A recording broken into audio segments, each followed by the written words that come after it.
আমের সিজন চলে এসেছে, আর কাঁচা আমের আচার বানাবো না তা কি হয়। আমার মেয়েরা খুবই টক আচার পছন্দ করে। আমার বাসাতে মিষ্টি আচার বানাই না তেমন একটা। তো আমগুলো এভাবে কেটে নিয়েছি, আর এই আমগুলো আমি হলুদ লবণ ঝাল দিয়ে একটু ভাপিয়ে নিয়েছিলাম। তো আমগুলো আটি হতে হবে, সেই রকম আম লাগবে, ঠিক আছে। তো এখানে একটা প্যান দিয়েছি, এর মধ্যে আমি সরিষার তেল ঢেলে দিব।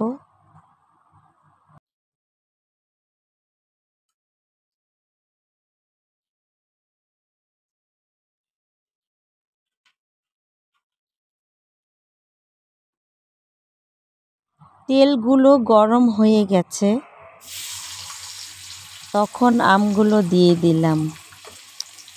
আমি এই আমগুলো ভাপিয়ে নিয়ে একদিন শুকিয়ে নিয়েছি ফ্যানের বাতাসে। তারপরে এই যে দিচ্ছি, এভাবে একবারে অনেক করে দিব না।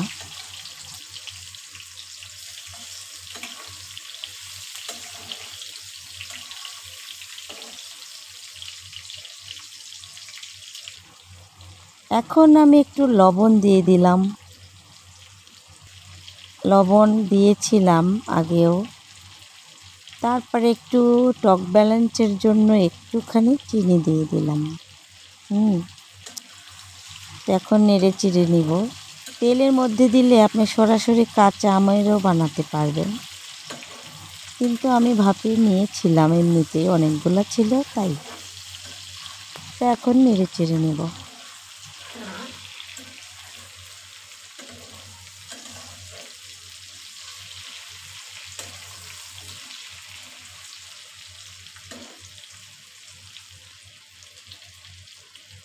এই যে দেখতে পাচ্ছেন মশলা করেছি, অনেকগুলা মশলা। এই মশলাগুলো আমি দিয়ে দিব। যে মশলা বানাইছি আমি, এই মশলার মধ্যে আছে সরিষা, মেথি, কালিজিরা, জায়ন এবং মৌরি, আরও আছে জয়ফল, জয়ত্রী। এইগুলা মিলে একটা মশলা তৈরি করেছিলাম। এই মশলাগুলো দিয়ে সুন্দর করে নেড়ে চেড়ে নিচ্ছি।